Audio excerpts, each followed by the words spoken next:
Ano yung mga kalugar? Kaya bili tayo ng isda para sa pangulam. Ngayon dito sa sukay natin. Ngayon lang na naman ako nakapunta rito para bumili ng ulam. Ano tayo?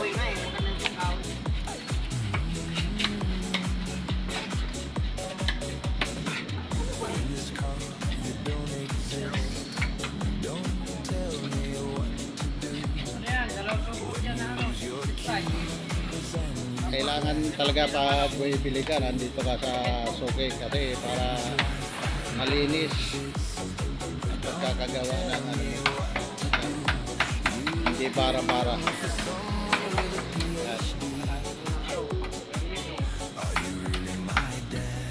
Tilapia, may bangus.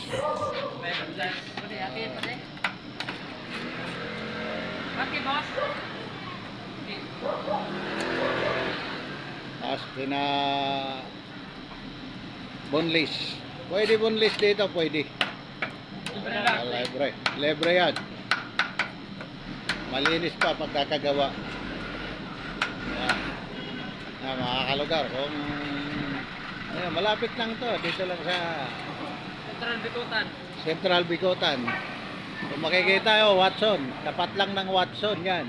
Yan. Yan lang ang ating ito lang ngayon.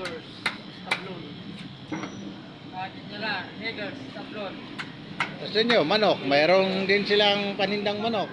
At saka baboy. Yan. Ito lang kayo sa tapat lang sa Central Bicutan.